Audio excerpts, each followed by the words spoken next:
Bonjour à tous et à toutes, bienvenue sur Free Matin. Ce matin, nous parlerons donc des négociations syndicats-gouvernement, les négociations qui ont une fois de plus échoué. Nous essaierons donc de faire le débat sur cette actualité. La une des journaux sera présentée par Kader Achirou. Bonjour. Bonjour Nadia Diwan, chers amis internautes, bonjour. À la une des parutions du jour, nous avons la rencontre entre le chef de l'État Patrice Talon avec les membres de l'Union islamique du Bénin. Nous avons la reprise des négociations gouvernement central syndical et le projet de la facilité d'énergie propre hors réseau. Le bulletin matinal d'information avec vous, Carles Kittomé. Bonjour. Nadège, bonjour. La rupture des négociations entre les syndicats et le gouvernement marque l'actualité de ce matin au Bénin. En Afrique, la Suisse vient de prendre des sanctions à l'encontre des autorités de la RDC. De la RDC, République démocratique du Congo, c'est bien ça. Côte d'Ivoire, Ghana, c'est l'affiche finale de l'édition 2018 de la Coupe de l'Union des fédérations est-africaines UFOA. Bonjour, bienvenue. Voici la une des journaux, une présentation de Kader Achirou. Bonjour à nouveau, chers amis internautes. Nous démarrons par le quotidien national d'information qui affiche ce jour en manchette. Rencontre entre Patrice Talon et les membres de l'Union islamique du Bénin. Le langage de vérité du président de la République est à découvrir à la page 14 de la parution du jour du Canard. Nous passons au quotidien Le Béninois libéré, fronde sociale et actualité politique. Enfin, la position de la Renaissance du Bénin. Toujours avec le même Canard, négociation gouvernement-syndicat, les défalcations bloquent les débats. Le Soleil Bénin Info, dette, arrangement et combine. Lors de la dernière présidentielle de 2016, Lionel Zinsou, tout nu, toujours avec le Soleil Bénin Info, en vue de remettre le Bénin sur les rails du développement, la corruption, le mal que Talon veut guérir. L'économiste, en prélude à la rencontre Talon-Macron, la CONEB tisse des liens entre les PMI, PME des deux nations. Le pays émergent, soulèvement des populations de l'Okosa contre l'entreprise. Le député d'Akpé Sossou, en pompier, apaise et rassure. Les travaux ont repris sur les sites concernés à la satisfaction générale des manifestations. Le progrès, polémique autour des défalcations sur salaire des grévistes.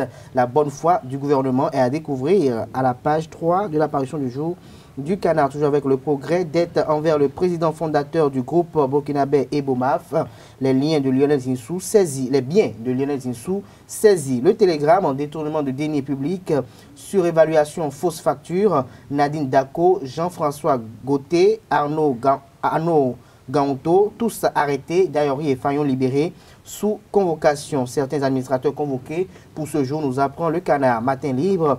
Demande de levée d'immunité de poursuite de députés et ministres. Dayory, un bon prétexte pour le BMP. Comment la communication du dossier CNCB plombe le projet. Nous passons au quotidien La Presse du jour. Soutient la candidature de Lionel Zinsou en mars 2016. Un complot juteux qui fait flop. Toujours avec La Presse du jour. Facilité d'énergie propre hors réseau MCA2. Le premier appel à projet lancé. La Guérite.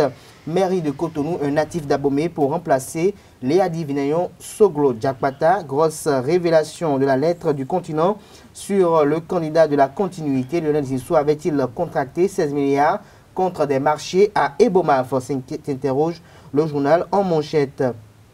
L'opinion aujourd'hui, négociation gouvernement central et confédération syndicale, les discussions achoppent sur la question préjudicielle des défalcations. Le matinal pour non-paiement de dettes au patron de Ebomaf, les avoirs de Lionel Zinsou gelés. Le matinal avait raison, titre Le Canard. Les 4 vérités luttent contre la corruption au Bénin sous la rupture.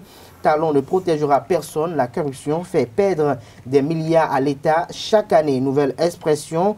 Négociation gouvernement central syndical, les syndicats invités au respect des textes énormes. Bénin intelligent à présent. Patrice Talon face à l'Union islamique. Le chemin de l'argent, c'est le travail. Et l'événement précis pour finir. Perception de la corruption, le Bénin fait des progrès selon Transparency International. 10 places gagnées, une reconnaissance des efforts de Patrice Talon à l'international. Merci à vous, Kader Achirou, pour la présentation de la une des journaux. Nous passons au bulletin matinal d'information. Le temps de faire le tour de l'actualité nationale et internationale. Chers amis internautes, bonjour. Bienvenue au bulletin d'information de ce vendredi 23 février 2018. Les syndicats et le gouvernement du Bénin viennent de rompre les négociations ouvertes au lendemain de la rencontre des centrales et confédérations avec le président de la République. Les confédérations exigent le renoncement aux défalcations opérées sur les salaires de certains travailleurs et le paiement intégral des autres agents qui attendent toujours leur salaire. La satisfaction de cette condition est nécessaire avant toute négociation franche et responsable, ont-ils clamé. Les syndicalistes déplorent la mauvaise foi du gouvernement qui, selon eux, refuse d'œuvrer pour la paix sociale. Le Conseil des ministres de cette semaine a décidé de l'installation des membres du conseil d'administration de l'agence pénitentiaire du Bénin. Le ministre Joseph Diogbenou, au cours du point de presse à l'issue du conclave gouvernemental, annonce que l'installation du conseil d'administration de l'agence va permettre d'engager de façon diligente la mise en œuvre de la politique pénitentiaire du gouvernement du Bénin. L'agence pénitentiaire du Bénin a été créée par le gouvernement en décembre 2017 en vue d'assurer une gestion déconcentrée et efficiente du patrimoine et des ressources dans ce secteur et d'asseoir une administration pénitentiaire pertinente. L'installation du conseil d'administration de cette agence permet d'engager de façon diligente la mise en œuvre de la politique pénitentiaire du gouvernement.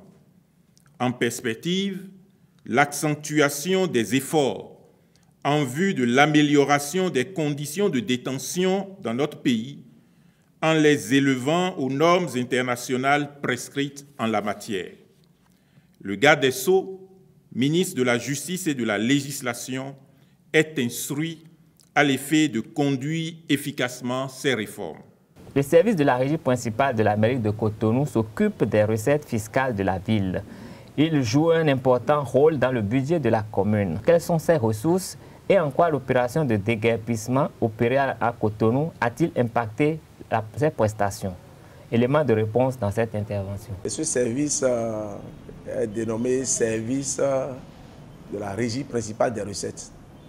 Bon, il faut dire que c'est deux réformes, j'allais dire, successives qui nous ont conduit à cette dénomination. Parce que jadis, c'est un service qu'on appelle un service marchand. Après, devenu service des recettes propres et aujourd'hui appelé service de la régie principale des recettes, qui s'occupe essentiellement du recouvrement des recettes non fiscales de la ville. Lorsque pas des recettes non fiscales, il faut savoir simplement que pour fonctionner, la ville a besoin d'un budget. Alors, quelles sont les sources de recettes qui alimentent le budget de la commune? Principalement, vous pouvez distinguer trois sources. Il y a les recettes fiscales, c'est-à-dire c'est les impôts que vous payez, dont le recouvrement est confié au préposé de l'État, c'est-à-dire la Direction générale des impôts.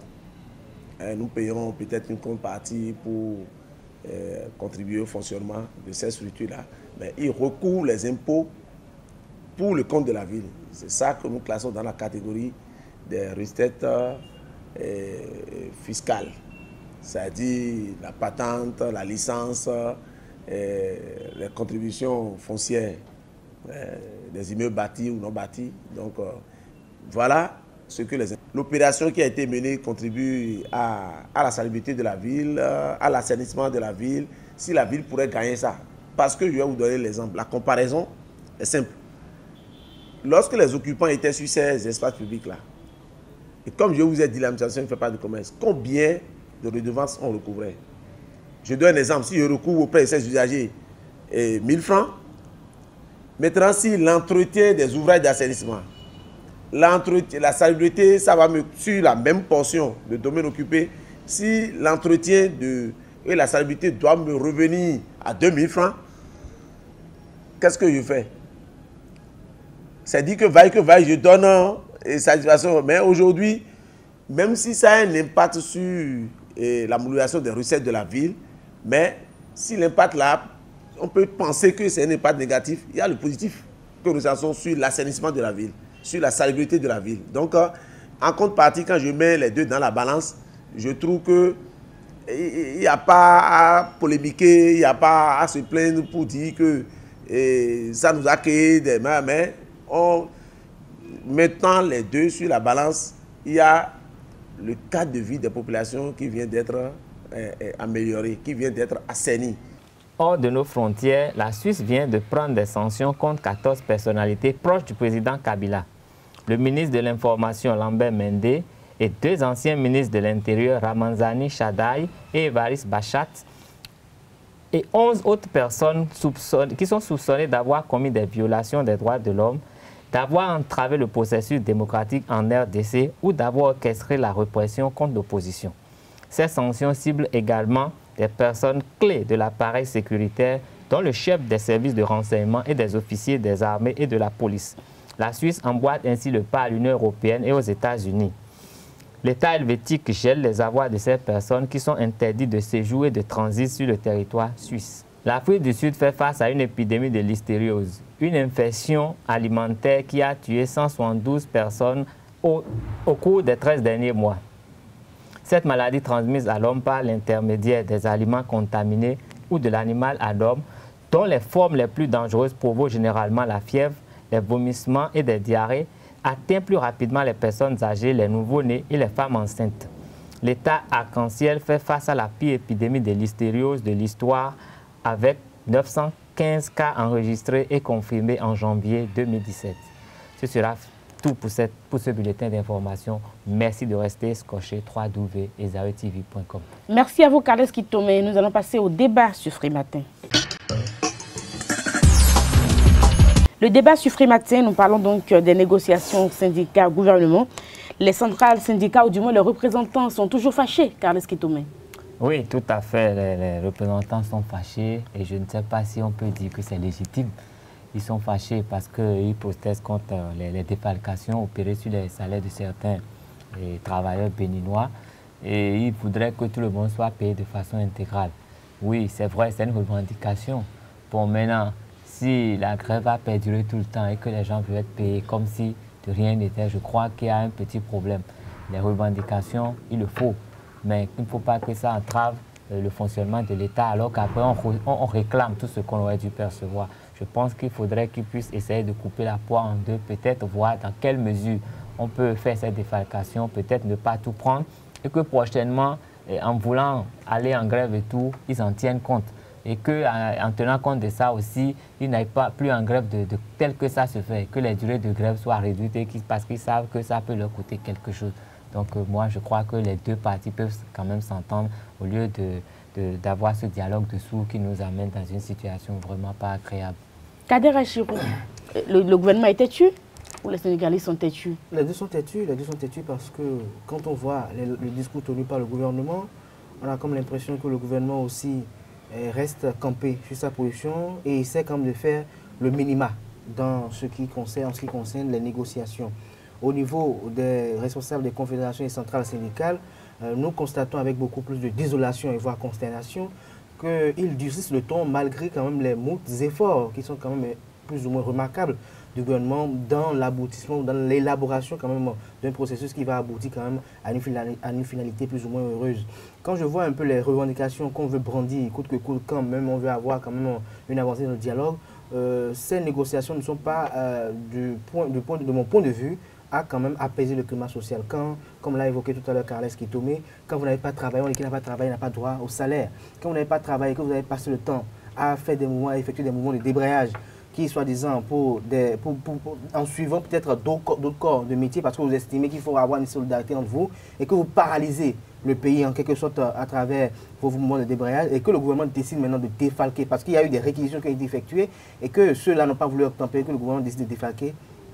Je pense que c'est plus ou moins ajusté. Mais est-ce que nous allons toujours encourager le gouvernement dans cette lancée, dans cette vision? Je pense que ce n'est pas cela et ce n'est pas également la solution pour mettre fin à ces mouvements de débrayage. Il faut que le gouvernement, au-delà de tout, s'asseye, mais tienne un autre discours. Parce que quand le chef de l'État, par exemple, va tenir un discours comme quoi il n'a pas grand intérêt, parce que, effectivement, ce que le chef de l'État dit, qu'on le veut ou non, il veut quand même faire montre de quelque chose. Je ne sais pas si les communicants ont pu comprendre cela. Le chef de l'État veut quand même exprimer que tout ce qu'ils font, ils veulent faire mal à Patrice Talon. Parce que, effectivement, quand on voit ce qui est fait aujourd'hui, c'est Patrice Talon qu'on veut nuire, c'est à Patrice Talon qu'on veut faire mal. Alors qu'aujourd'hui, en réalité, comme l'a dit Patrice Talon, lui, ce qu'ils font, ça ne le touche pas lui-même directement, mais ça touche également leurs enfants, ça touche leur famille, ça touche leurs proches. Alors, si l'année est blanche aujourd'hui au Bénin, ce n'est pas les enfants de Patrice Talon qui auront subi peut-être une année blanche, mais je pense que ce sont les enfants de ces responsables et centrales de la Confédération syndicale, ce sont les enfants de ces magistrats qui sont tout le temps en porte-à-faux avec le gouvernement, ce sont leurs enfants qui seront quand même à la maison. Donc je pense qu'il faut qu'ils puissent savoir raison garder et qu'on mette au-dessus, comme le dit souvent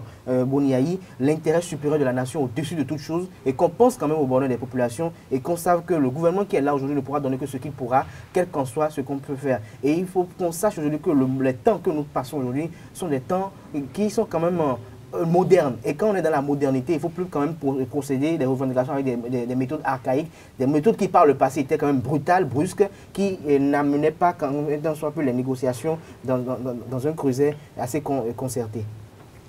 Je dirais aussi pour compléter que quand on aille voir de près les différentes négociations qui sont effectuées aujourd'hui, le ministre Abdelbiek Tiané quand même fait de son mieux pour quand même essayer quand même de pouvoir montrer en fait l'engagement du gouvernement à vouloir mettre un terme à ce dialogue social. Et comme je le disais tout à l'heure en l'entame de mon intervention, il est impératif aujourd'hui que les responsables des centrales de confédérations syndicales, malgré tout ce qu'ils ont eu à subir, puissent mener un discours d'apaisement, puissent aller devant leur mandat, leur dire quand même qu'avec tout ce qu'on a eu à faire, peut-être le gouvernement qui est là, c'est un gouvernement de sourds, on accepte cela, mais pour l'intérêt supérieur de la nation et pour l'intérêt de nos enfants, nous acceptons de retourner aux classes et nous pensons que le peuple est témoin et qu'en 2021, peut-être lors des prochaines élections, que le peuple puisse sanctionner et puisse ne pas donner carte blanche encore à ce gouvernement de revenir. Mais si on doit dire que parce que Patrice Talon n'est pas assidu, parce que Patrice Talon, parce que c'est tout le temps, c'est le discours, c'est comme si c'est Patrice Talon qui est le véritable problème. Si aujourd'hui on dit Patrice Talon, ça veut dire que de 2018 actuellement jusqu'en 2021, on va assister à des grèves perlées.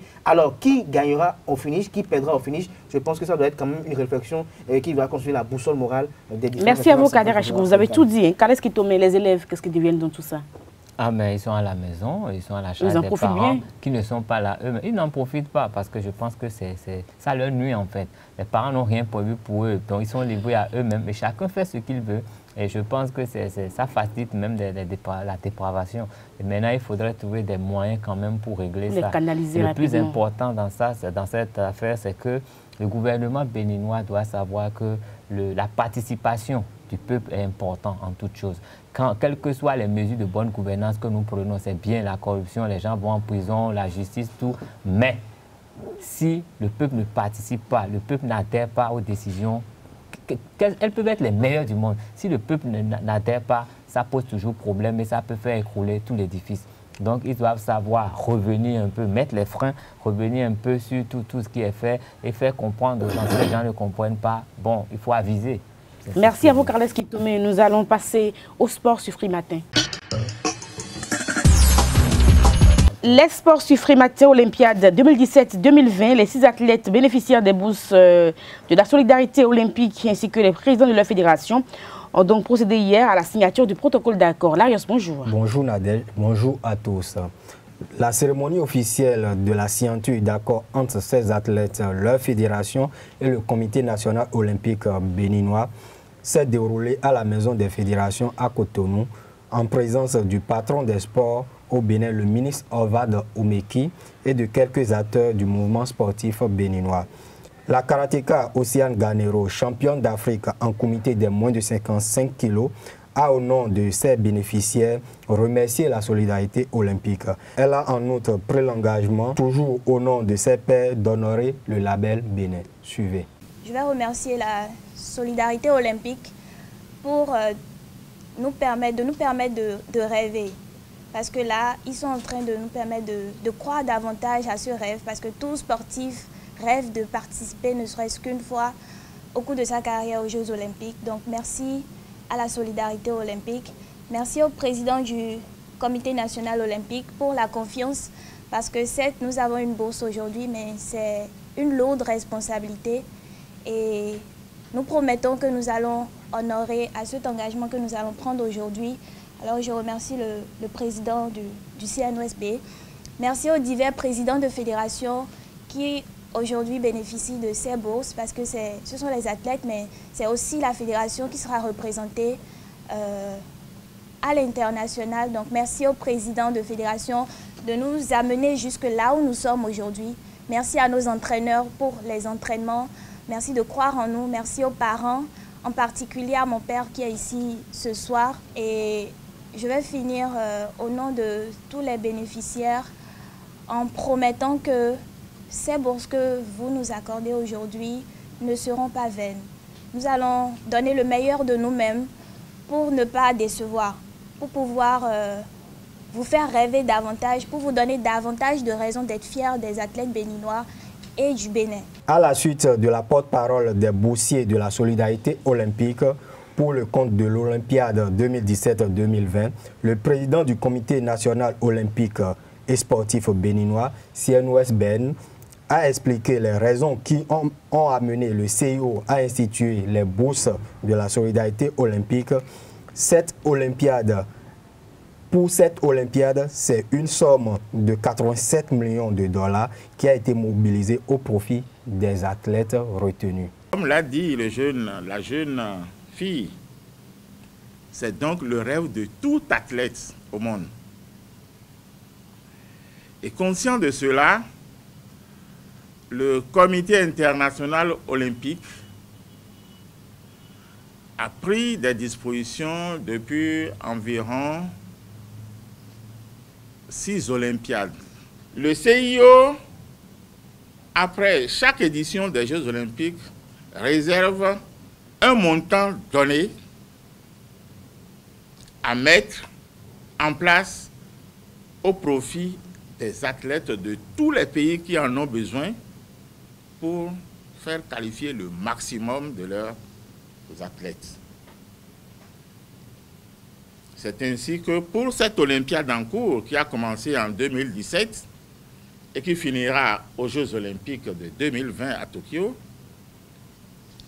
c'est une cagnotte globale de 87 millions de dollars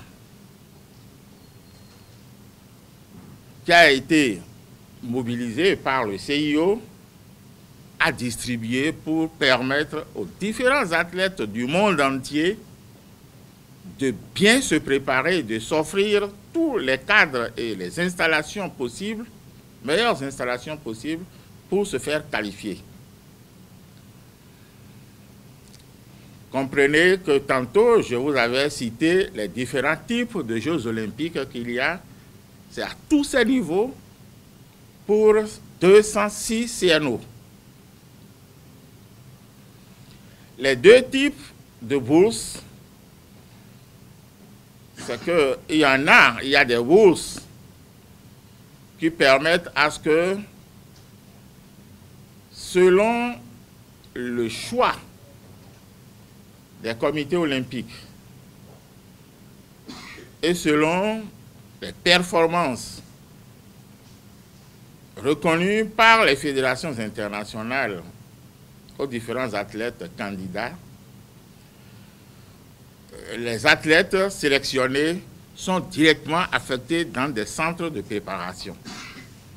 Des centres de préparation avec qui la solidarité olympique a signé des accords. Côte d'Ivoire, Ghana à présent, c'est l'affiche finale de l'édition 2018 de la Coupe de l'Union des fédérations ouest-africaines. Effectivement, les éléphantes de la Côte d'Ivoire se sont qualifiées pour la finale de leur compétition en battant les Aiglones du Mali 2-0 au Parc des Sports de Trècheville en demi-finale. Une victoire acquise en première période grâce à un doublé de Nina Paho Sauté. Dans la seconde demi-finale, les Black Starlets du Ghana se sont imposés au tir au but 6-5 face aux Super Falcons du Nigeria. Au terme du temps réglementaire, le score était nul, 1 but partout. Comme à l'ouverture du tournoi le 14 février dernier, les Ivoiriennes et les Ghanéennes vont se retrouver demain à 19h pour l'apothéose. Mais avant, le Nigeria et le Mali vont disputer le match de classement. Merci à vous, Larios Adjagbenon, c'était les sports. Nous allons suivre l'actualité sportive du week-end de très près pour vous ramener de belles images. Allez-y. Et déjà, pour le compte de ce week-end, le championnat, les amoureux de la balle au panier, je veux parler du basketball, reprennent le chemin des stades. Le championnat démarre demain à Cotonou. Merci à vous, Larios Adjagbenon. C'est la fin de Free Matin. Merci pour l'attention. Excellent week-end en compagnie de nos programmes. Au revoir.